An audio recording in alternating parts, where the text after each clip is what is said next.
एक तरफ तो पीएम नरेंद्र मोदी देश के लिए ताबड़तोड़ फैसले लिए जा रहे हैं। पीएम मोदी ने दुनिया को भारत की ताकत दिखा दी है, लेकिन दूसरी तरफ कांग्रेस के नेता अपनी आदतों से बाज नहीं आ रहे।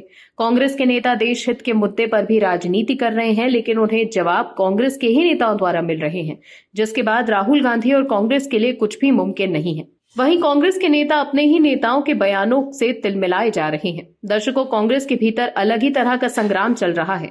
कांग्रेस के नेता राहुल गांधी की सुन नहीं रहे। राहुल गांधी कह रहे हैं कि गोभी और बाकी के वरिष्ठ नेता कह रहे हैं आम। लगता है राहुल गांधी अपनी ही पार्टी में बेगाने होते नजर आ रहे हैं। कांग्रेस के कई नेता पीएम मोदी की नीति, रणनीति और कूटनीति से प्रभावित नजर आ रहे हैं। जिस तरह से पीएम मोदी ने पाकिस्तान और उसके एजेंडे को अंतर्राष्ट्रीय मंच पर पेश किया और विश्व को बताया कि कैसे पड़ोसी देश आतंक का पनाहगार बने हुए हैं, कैसे उसने कश्मीर में दशकों तक भारत के खिलाफ एजेंडा चलाया और उस समय की सरकार मूक दर्शक बनती देखती रही। धारा 370 का राहुल गांधी ने खूब विरोध किया था, लेकिन अब उनकी ही पार्टी के लोग धारा 370 हटाने की तारीफ कर रहे हैं, जिसको लेकर राहुल गांधी मुश्किल में फंस गए हैं। आखिर किस कांग्रेस नेता ने बढ़ा दी है राहुल गांधी की परेशानी, बताते हैं आपको इस रिपोर्ट में। दर्शकों, कांग्रेस के वरिष्ठ नेता सलमान खुर्शीद भी अब पार्टी सांसद शशि थरूर की राह पर चल निकले हैं।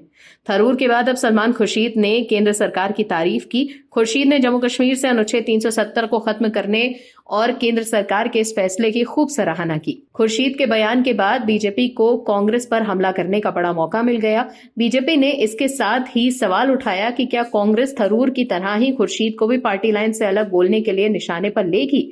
अब सवाल यह है कि आखिर कांग्रेस क्या करेगी। ऑपरेशन सिंदूर आउटरीच मिशन पर सर्वदलीय प्रतिनिधिमंडल के सदस्य कांग्रेस नेता सलमान खुर्शीद ने इंडोनेशिया में कहा कि अनुच्छेद 370 के हटने से जम्मू कश्मीर में लंबे समय से चली आ रही अलगाववाद की समस्या खत्म हो गई है। खुर्शीद ने यह भी बताया कि इंडोनेशियाई थिंक टैंक और शिक्षाविदों के सदस्यों के साथ बातचीत में ये सारी बातें कही गई। कांग्रेस नेता सलमान खुर्शीद ने इंडोनेशिया जाकर अनुच्छेद 370 को जम्मू कश्मीर से हटाने के मोदी सरकार के फैसले की तारीफ की। वहीं इसे लेकर पूछे गए सवाल पर उन्होंने कहा कि वो क्या सोचते हैं। उन्होंने कहा कि सरकार की रिपोर्ट से ये संकेत मिलता है कि वहां की स्थिति में काफी सुधार हुआ है। वहीं बात हमने कही है।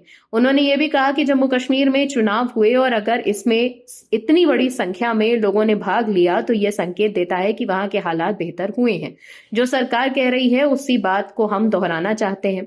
वहीं सलमान खुर्शीद के इस बयान के बाद शिवसेना नेता ने राहुल गांधी पर निशाना साधा। कांग्रेस सांसद सलमान खुर्शीद की ओर से अनुच्छेद 370 को हटाए जाने की प्रशंसा करने पर शिवसेना नेता कृष्णा हेगड़े ने यह कहा कि कांग्रेस नेता सलमान खुर्शीद ने एक बार फिर राहुल गांधी के पाखंड को उजागर कर दिया। उन्होंने कहा कि जो आर्टिकल 370 हटाया वो सही फैसला था। राहुल गांधी इसके खिलाफ बोल रहे थे, पार्टी में उनका तालमेल नहीं है। वहीं सीज फायर को लेकर भी कांग्रेस के नेता और खुद राहुल गांधी मोदी सरकार पर निशाना साध रहे हैं।